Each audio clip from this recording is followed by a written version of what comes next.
에베소서 6장 10절부터 20절까지의 말씀입니다. 화면을 참조해 주시고 성경이 있으신 분들은 찾아주시면 좋겠습니다. 다 찾으셨으면 제가 봉독해 드리도록 하겠습니다. 끝으로 너희가 주 안에서와 그 힘의 능력으로 강건하여지고 마귀의 관계를 능히 대적하기 위하여 하나님의 전신갑주를 입으라. 우리의 씨름은 혈과 육을 상대하는 것이 아니요 통치자들과 권세들과 이 어둠의 세상 주관자들과 하늘에 있는 악의 영들을 상대함이라. 그러므로 하나님의 전신갑주를 취하라. 이는 악한 날에 너희가 능히 대적하고 모든 일을 행한 후에 서기 위함이라. 그런즉 서서 진리로 너희 허리띠를 띠고 의의 호심경을 붙이고 평안의 복음이 준비한 것으로 신을 신고 모든 것 위에 믿음의 방패를 가지고 이로써 능히 악한 자의 모든 불화살을 소멸하고 구원의 투구와 성령의 검 곧 하나님의 말씀을 가지라. 모든 기도와 간구를 하되 항상 성령 안에서 기도하고 이를 위하여 깨어 구하기를 항상 힘쓰며 여러 성도를 위하여 구하라. 또 나를 위하여 구할 것은 내게 말씀을 주사 나로 입을 열어 복음의 비밀을 담대히 알리게 하옵소서 할 것이니 이 일을 위하여 내가 쇠사슬에 매인 사신이 된 것은 나로 이 일에 당연히 할 말을 담대히 하게 하려 하심이라. 아멘. 할렐루야. 오늘 에베소서 6장 10절부터 20절까지의 말씀을 가지고 무장하라 라는 말씀으로 함께 말씀을 나누기 원합니다.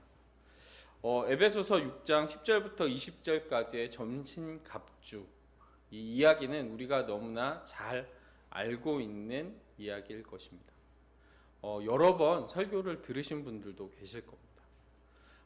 그런데 제가 이번 설교를 준비하면서 왜 이 본문을 선택했냐면 지금이 바로 우리가 위기 가운데 있고 지금이 우리가 싸워야 할 때인 것 같아서 다시 한번 이 말씀을 준비하게 됐습니다.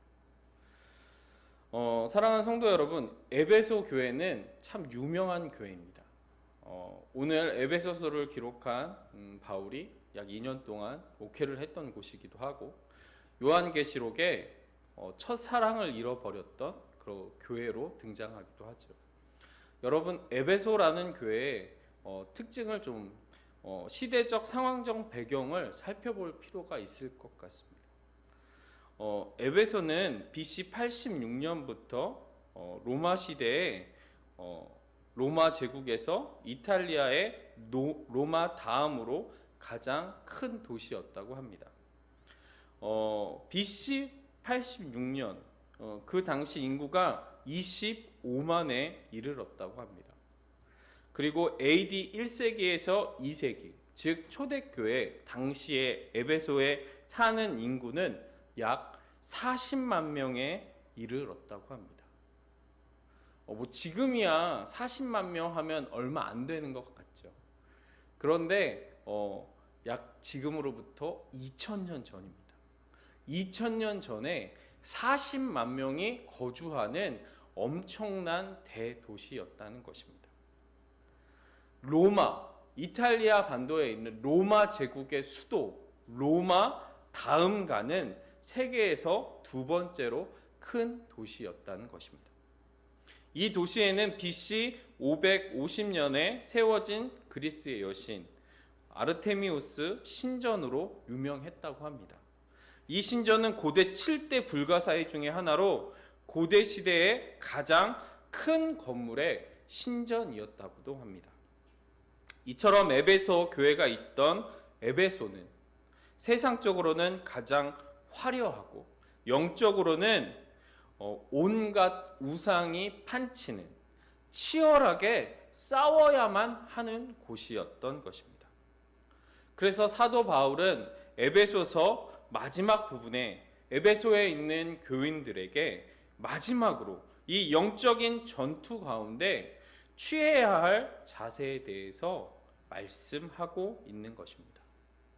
그리고 사도 바울은 아주 강한 어조로 하나님의 전신 갑주를 입으라고 명령하고 있습니다. 그렇다면 왜 당시의 에베소 교인들은, 또한 이 말씀을 지금 읽고 있는 우리들은 전신 갑주를 입어야만 할까요? 첫 번째로는 10절 11절 말씀입니다. 10절 11절 말씀을 제가 읽어드리겠습니다. 끝으로 너희가 주 안에서와 그의 힘의 능력으로 강건하여지고 마귀의 관계를 능히 대적하기 위하여 하나님의 전신 갑주를 입으라 라고 말씀하고 있습니다. 즉 하나님의 능력으로 우리가 영적인 그 건강함을 누리고 또한 마귀를 대적하기 위해서 하나님의 전신 갑주를 입어야 한다고 말하는 것입니다. 즉 싸움에 나갈 군사가 싸우기 위해서 전투 준비를 해야 하는 것처럼, 전투 준비가 무엇입니까? 무장을 갖추는 것, 무장을 하는 것입니다. 하나님 사도 바울은 영적 전투 가운데 나아가 마귀를 대적하기 위해서 이 영적인 이 사단의 공격으로부터 우리를 지키기 위해서 무장하라고 명령하고 있는 것입니다. 무장하기 위해서는 먼저는 우리의 위치와 상태를 정확하게 파악하는 것이 중요합니다. 여러분 손자병법에 이런 말이 있다고 합니다. 손자병법이 뭔지 아시죠? 네, 바로 그 병법, 그 전투를 하는 방법을 기록하고 있는 옛날 고전이죠. 거기에 지피지기 백전불태라는 말이 있습니다. 적을 알고 나를 알면 100번 싸워서 후퇴하지 않는다는 말입니다. 즉 전쟁에서는 자신의 상태와 적의 상태를 아는 것이 가장 중요하다는 것입니다. 그렇다면 지금 우리가 처한 상태는 어떻습니까?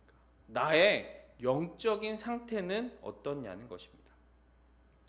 세상에서 지금 살아가고 있는 우리, 이 땅, 대한민국에서 살아가고 있는 우리들은 전시 상태에 있긴 합니다. 여러분은 지금 전쟁 중에 계신 겁니다. 진짜로요. 남한과 북한이 서로 총뿌리를 겨누고 있습니다.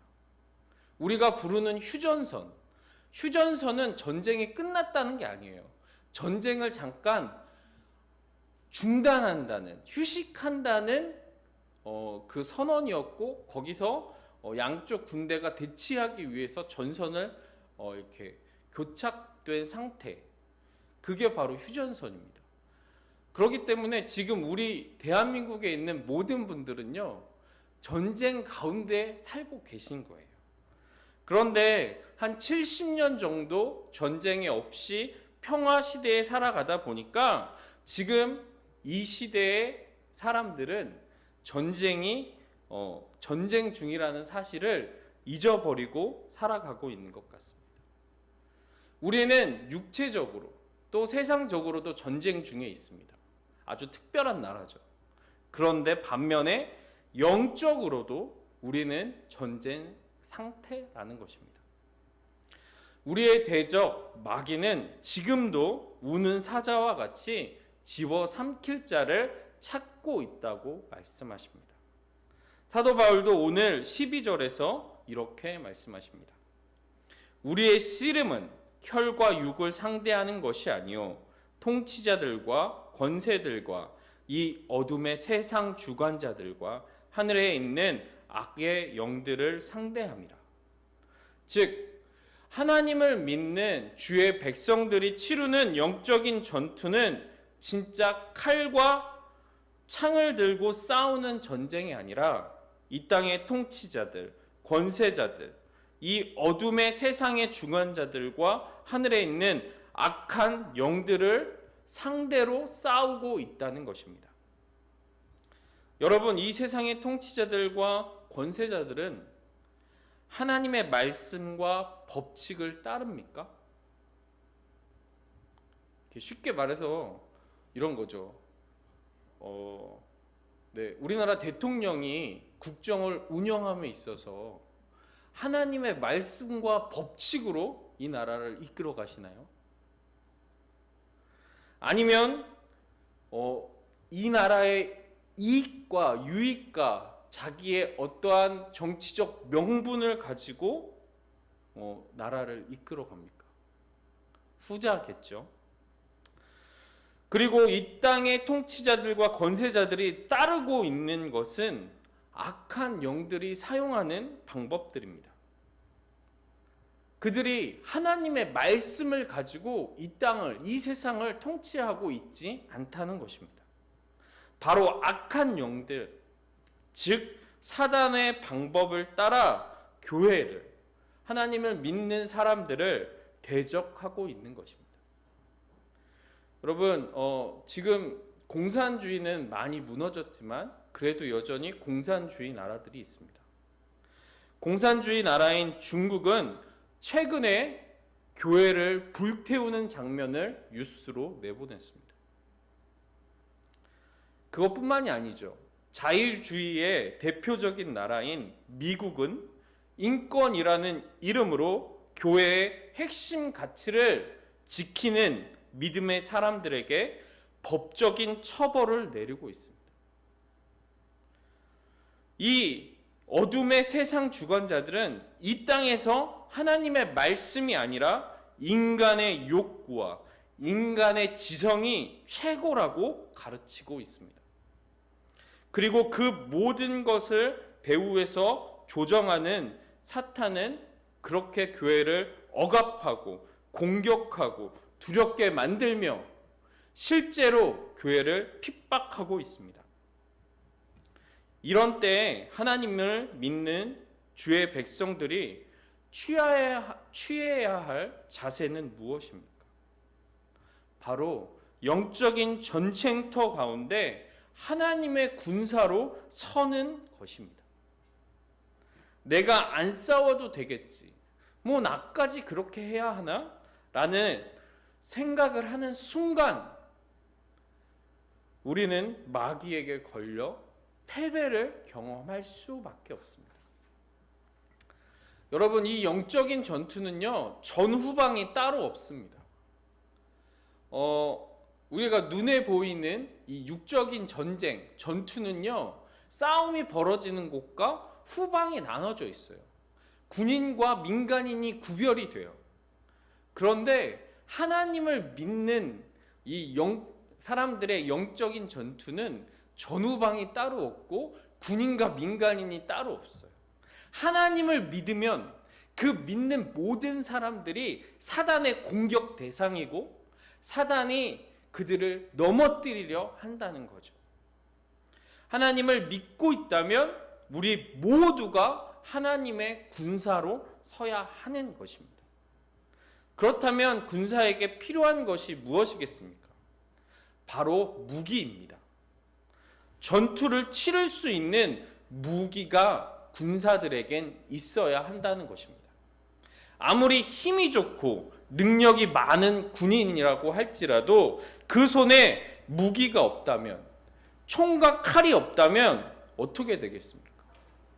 지금과 같은 상황에서 총과 칼 없이 전쟁에 나가면 어떻게 되겠습니까? 물론 능력이 있으니까 한두 명은 쓰러뜨릴 수 있겠죠. 하지만 결국에 적군의 칼과 총과 창에 죽을 수밖에 없습니다. 그렇기에 우리는 하나님의 전신갑주로 무장을 해야 하는 하나님의 군사라는 사실을 인식해야 합니다. 그것에는 누구나 예외가 없습니다. 여러분이 하나님을 나의 구주로 믿고 있다면 여러분이 바로 하나님 나라의 군사이십니다. 두 번째로 왜 그럼 하나님의 전신갑주를 입어야 할까요? 13절 말씀입니다. 그러므로 하나님의 전신갑주를 취하라. 이는 악한 날에 너희가 능히 대적하고 모든 일을 행한 후에 서기 위함이라. 한마디로 말하면 하나님의 전신갑주를 입어야 하는 이유는 싸움에서 승리하기 위해서입니다. 무장을 해야 적군을 대적해서 싸울 수 있습니다. 싸워야 승리를 취할 수 있는 것입니다. 여러분, 전쟁의 목적은 분명합니다. 전쟁의 목적은 무엇입니까? 네, 바로 이겨야 되는 거, 승리해야 하는 것입니다. 전쟁은 스포츠가 아닙니다. 여러분, 스포츠 게임은 이길 수도 있고 질 수도 있고 무승부도 있습니다. 그런데 전쟁은 말이죠, 내가 이기지 못하면 죽는 것입니다. 내가 이기지 못하면 포로로 잡혀 끌려갈 수밖에 없다는 것입니다. 전쟁은 살고 죽는 것의 문제인 것입니다. 승리를 해야 살고 패배를 하면 죽은 거나 마찬가지입니다. 그렇기에 군인들은 철저하게 자신의 무기를 챙기고 방어 수단을 마련해야 하는 것입니다. 그렇다면 사도 바울은 왜 전신갑주 이야기를 했을까요? 사도 바울 당시에 최고의 군대는 바로 로마 군대였습니다. 로마 군의 핵심은 보병 밀집 대응이었습니다. 그 보병 밀집 대응으로 로마는 전 세계, 당시에 그 유럽과 북아프리카 그리고 터키와 중동 지역을 아우르는 거대한 제국을 만들 수 있었던 것입니다. 그 보병 밀집 대응이 있었고, 그 밀집 대응을 이루는 한 사람 한 사람은 완전 무장한 군인이었습니다. 사도 바울은 그가 이 에베소서로 편지를 쓸 때는 로마의 감옥에 갇혀 있을 때입니다. 그리고 사도 바울을 지키는 로마의 군사와 함께 있었습니다. 그는 로마의 군인의 모습을 자세히 볼 수 있었던 것입니다.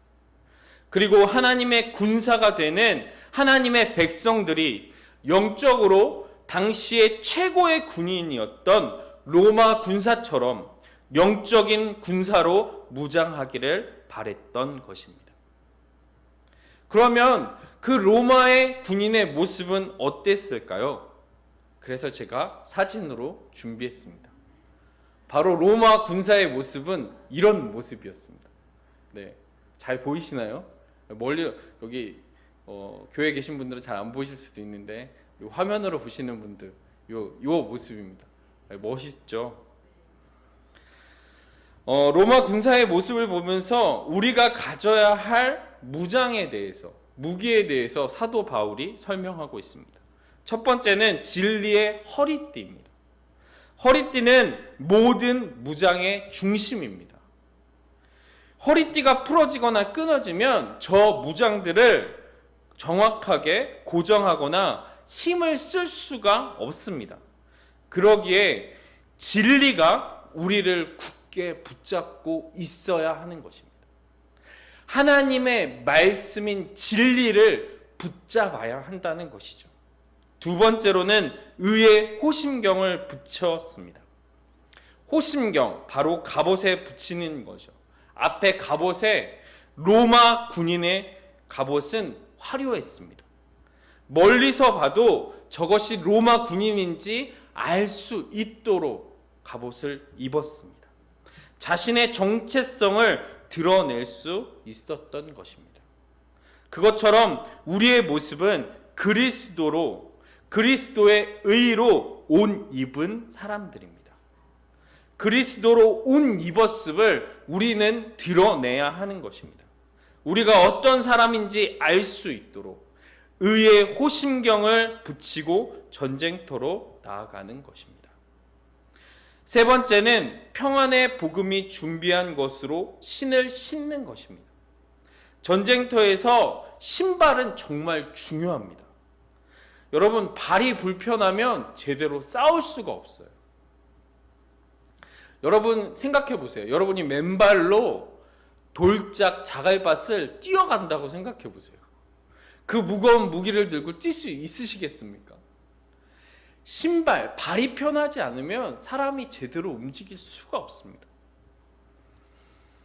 그런데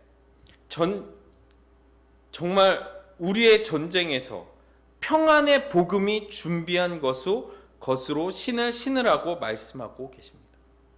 복음은 기쁜 소식입니다.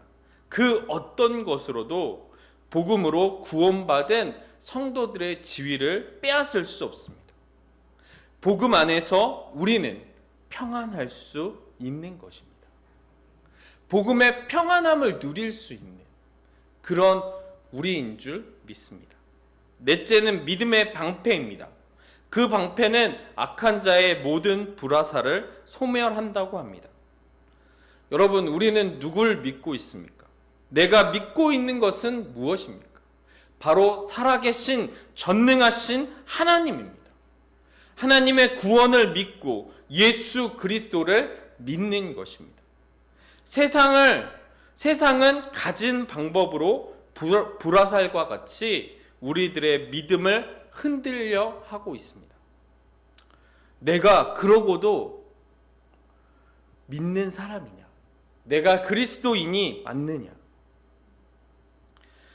사단의 이러한 공격 앞에 우리는 우리의 믿음을 굳게 잡고 있어야 합니다. 그 모든 공격이 내가 예수 그리스도를 나의 구주로 굳건히 믿고 있다면 사단의 그러한 모든 공격은 우리에겐 아무런 소용이 없을 것입니다. 그리고 다섯 번째로는 구원의 투구를 써야 합니다. 여러분, 머리는 가장 중요한 곳입니다. 그러기에 머리는 모든 군인들이 보호해야 할 곳입니다. 그곳에 구원의 투구를 쓰고 있습니다. 우리는 구원받은 자라는 사실을 잊어서는 안 됩니다. 마지막으로 성령의 검, 곧 하나님의 말씀을 가지라고 말하고 있습니다. 우리는 방어만 하고 있는 자들이 아닙니다. 공격용 무기가 우리에겐 주어졌다는 것이죠. 그것이 바로 하나님의 말씀입니다. 하나님의 말씀은 성령의 검이 되어 우리의 대적들을 공격하게 될 것입니다. 그리고 우리는 그 말씀을 통하여 승리를 경험하게 될 줄 믿습니다. 그런데 이렇게 무장을 마쳤는데 그 무장을 마치면 어떻게 해야 할까요? 여러분, 군인이 완전 무장을 했으면 어떻게 해야 합니까? 맞습니다. 바로 전쟁터로 나아가야 합니다. 그런데 전쟁의 방법이, 전쟁의 양상이 조금 이상합니다. 18절 말씀, 모든 기도와 간구를 하되 항상 성령 안에서 기도하고 이를 위하여 깨어 구하기를 항상 힘쓰며 여러 성도를 위하여 구하라. 바로 전쟁의 방법이 다른 것이 아니라 바로 기도인 것입니다. 기도하는 것이 우리가 싸우는 싸움의 방법이라는 거죠. 사랑하는 성도 여러분, 우리가 전신갑주를 입고 무장을 하고 싸워야 할 전쟁터는 바로 이 세상입니다. 바로 우리가 이 세상 가운데 하나님을 믿는 그리스도인으로 하나님의 믿음의 군사로 싸워야 하는데 그 싸움의 방식이 바로 기도라는 것입니다. 기도가 우리의 전략이고 기도가 우리의 전술이며 기도가 싸움의 방식이었던 것입니다. 사탄은 어떻게 해서든지 우리가 전쟁터로 나아가는 것을 방해하려고 합니다. 시간을 없게 만들고, 진짜 시간이 없는 게 아니에요. 우리를 분주하고 분주한 마음을 먹게 하고 정신 못 차리게 만들어서 시간이 없는 것처럼 여기게 한다, 속인다는 거죠. 그렇게 우리를 또 하나님의 말씀을 의심하게 만들어요. 진짜 이게 과학적으로 맞아? 이게 이성적으로 합리적인 말씀인가? 여러분, 이성적이고 합리적인 것을 따지시는 분들은 여러분, 하나님이 얼마나 대단하신 분인지 우리의 생각으로 하나님을 제한하는 거예요. 또한 하나님의 말씀을, 하나님 앞에 서는 시간을 그냥 지나치게 만들어 버립니다. 매일 드리는 예배인데, 매일 읽는 말씀인데, 오늘 하루쯤 안 읽어도 어떤가? 오늘 안 읽고 내일 읽어도 되잖아. 내일 기도해도 되잖아. 이렇게 지나치게 만든다는 거죠. 전쟁터로 나아가도 사단 마귀는 끊임없이 우리를 흔들고 우리에게 공격을 퍼붓습니다. 기도만 하려고 하면, 여러분, 꼭 내가 기도만 하려고 하면 전화가 오거나 다른 일이 급하게 생기진 않나요? 기도의 자리에 앉으면 뭔가 꼭 해야 할 일을 까먹고 온 것 같은 그런 느낌이 들지 않나요? 또 기도를 해야 하는데 무엇을 위해서 어떻게 기도해야 할지 이렇게 모르게 만들기도 합니다. 그때 우리는 어떻게 해야 합니까? 하나님이 우리에게 주신 무기를 기억해야 합니다. 하나님은 우리에게 그 싸움을 이길 수 있는 완벽한 무기를 우리에게 이미 허락해 주셨습니다. 내가 그 무기를 들고 있음을 기억해야 한다는 거죠. 믿음의 방패를 들고 있고, 성령의 검을 쥐고 있고, 구원의 투구를 쓰고 있으며, 의의 호신경을 붙이고, 진리의 허리띠를 띠고, 평안의 복음이 준비한 신을 신고 있는 군사라는 사실을 기억해야 한다는 것입니다. 정말 기도할 수 없으면, 기도할 것이 생각나지 않으면 그냥 하나님의 말씀을 읽으십시오. 그리고 그 말씀대로 하나님이 일하여 달라고 고백하면 되는 것입니다. 제가 예전에 워룸이라는 영화를 본 적이 있습니다. 미국에서 만든 영화인데요. 그 영화는 영적인 전쟁터, 영적 전쟁의 전투실이 바로 기도의 자리이며 기도하는 공간인 것에 대해서 말해주는 영화입니다. 꼭 기회가 되신다면 우리 모든 성도들이 보셨으면 좋겠습니다. 그 영화에서는 한 가정과 그 가정을 영적인 전투자로, 군사로 세우는 멘토에 관해서 이야기해주고 있습니다.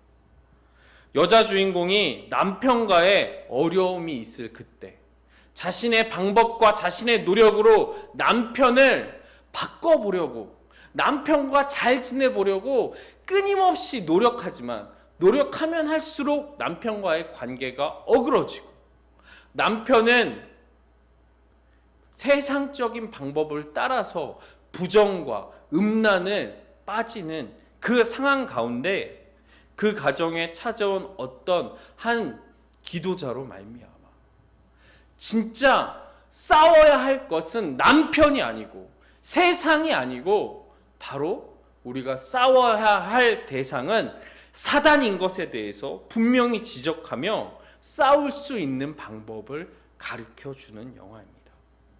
사단과의 전투에서 이기는 과정을 워룸이라는 영화를 통해서 감독은 표현하고 있었습니다.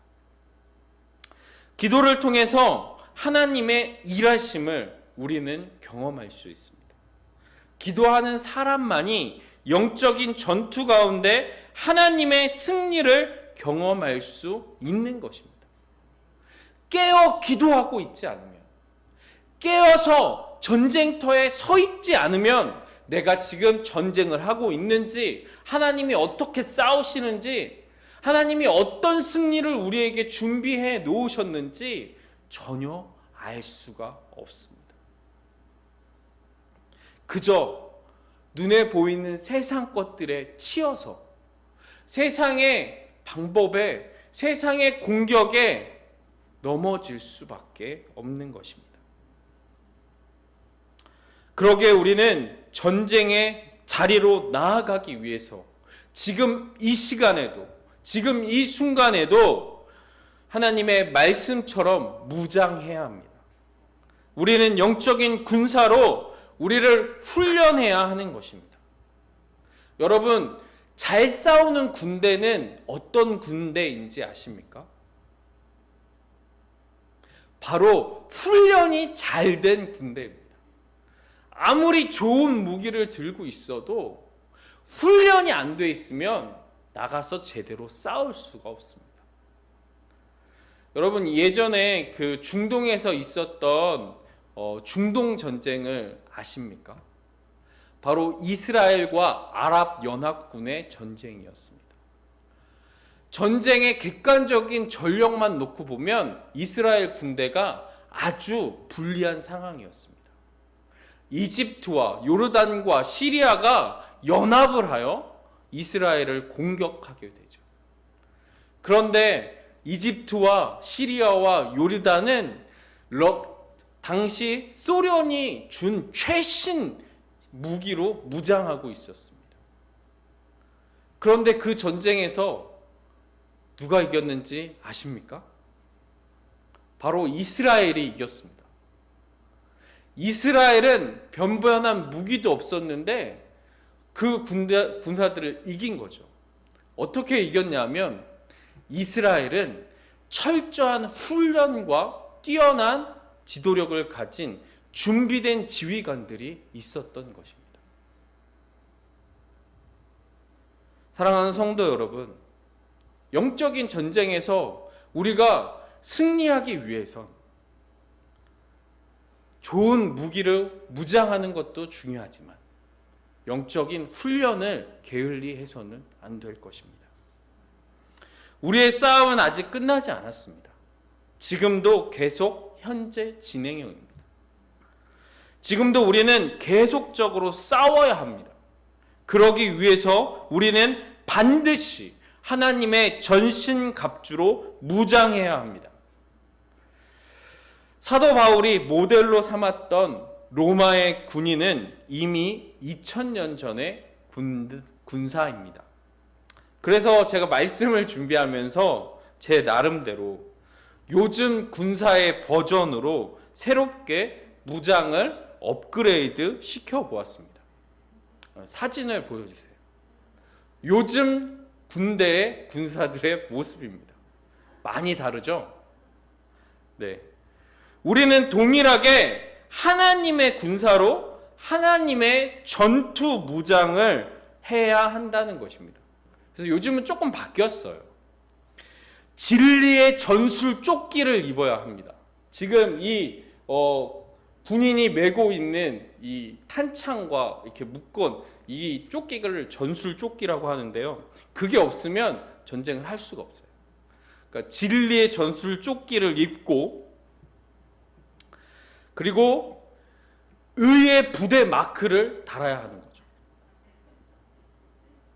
여러분, 부대 마크가 없으면 이 군사가 어느 나라 군사인지 알 수가 없어요. 그래서 이렇게 보면, 사진에 보시면 이 팔 양쪽에 찍찍이로 부대를 표시하는 마크가 있습니다. 그러니까 우리는 하나님의 군사인 의의 부대 마크를 붙여야 하는 거죠. 그리고 평안의 복음의 전투화를 신어야 합니다. 여러분, 요즘 나오는 전투화는 제가 군대에 있었을 때의 전투화랑 완전히 틀리더라고요. 고기능성 전투화예요. 신으면 땀도 배출되고 물도 들어오지 않는 방수 기능과 신었을 때 포근함과 안락함을 준다고 합니다. 여러분, 복음의 평안의 복음이 준비한 전투화를 신으면 우리는 그렇게 평안하게 이 전쟁 가운데 임할 수 있는 거죠. 그리고 모든 것 위에 믿음의 방탄복을 입어야 합니다. 여러분, 저 옆에 군사가 들고 있는 게 방탄복이에요. 전술조끼처럼 보이지만 저 안에 소총탄도 막을 수 있는 방탄판이 들어있는 거죠. 여러분, 믿음의 방탄복을 취하십시오. 그리고 구원의 방탄 헬멧을 써야 합니다. 네, 위로 올려주시면 저렇게 구원의 방탄 헬멧을 쓰고 있죠. 그리고 마지막으로 성령의 총을 가지고 전투에 나아가야 합니다. 네, 우리나라에서 만든 K2 소총을 개량해서 저렇게 멋진 소총을 만들어 놨어요. 네, 30발의 탄창을 장전할 수 있고, 저 총으로 적군들을 쓸어버릴 수도 있습니다. 이렇게 물론 말씀을 준비하면서 약간 이렇게 제 나름대로 표현한 거지만, 이렇게 무장으로 우리가 영적인 전투 가운데 준비해야 한다는 것을 말씀드리고 싶었습니다. 이제 설교를 마무리하고자 합니다. 우리의 전투는 영적인 전투입니다. 물론 우리가 살고 있는 이 대한민국은 실제로 전쟁이 벌어질 수도 있지만 우리가 싸워야 할 곳은 영적인 전쟁터입니다. 그곳에서 승리를 취하기 위해서 우리는 하나님의 전신갑주를 입고 무장한 군인으로서 당당히 나아가야 합니다.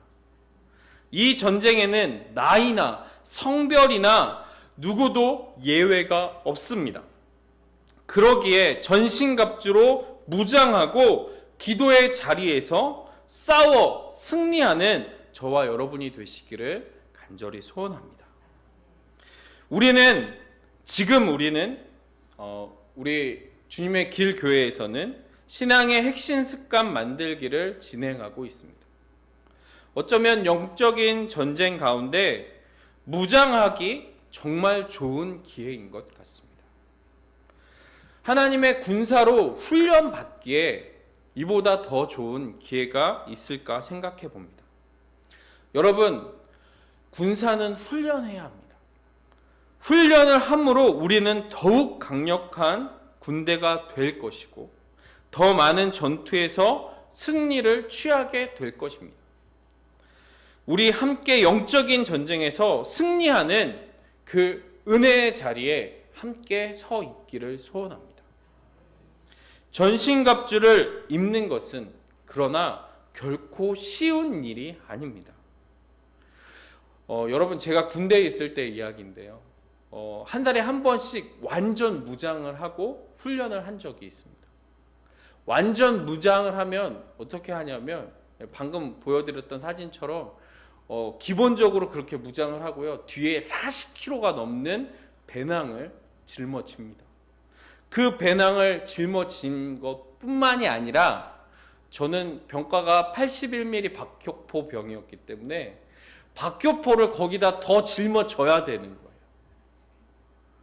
40kg의 군장과 약 15kg의 무장을 지고 거기다 포판이 11kg, 견약대 이런 걸 지면 거의 60kg가 되는 군장을 지고 15kg, 20kg를 한 달에 한 번씩 걸어 다녀야 되는 거죠. 여러분, 그게 쉬웠을까요? 물론 정말 쉽지 않았습니다. 그날이 오는 것이 두려웠습니다. 하지만 그런 훈련을 통해서 제가 더 강한 군사가 되는 것을 깨달았습니다. 이 모든 것을 통해 우리는 우리의 대적 사탄을 물리치고 영적인 전투에서 승리하게 될 줄 믿습니다. 하루에 한 가지 사랑 실천을 하고 말씀 묵상을 하고 복음서를 읽고 기도를 하는 것, 정말 쉬운 일은 아닐 겁니다. 어떤 분들에겐 쉬울 수도 있겠죠. 하지만 저에게도 쉽지 않더라고요. 그런데 여러분 정말 승리를 원하십니까? 사단과의 싸움에서, 영적인 전투에서 승리의 기쁨을 누리시기 원하십니까? 그렇다면 우리는 무장을 하고 훈련을 해야 하는 것입니다. 사랑하는 주님의 길 교회 성도 여러분, 무장하십시오. 그리고 전쟁의 자리로 나아가십시오. 그러면 우리는 반드시 승리하게 될 것입니다. 내가 잘 싸워서 승리하는 것이 아니라 이미 승리하신 우리의 대장 되신 예수 그리스도, 그분이 우리를 승리의 자리로 인도해 주실 줄 믿습니다.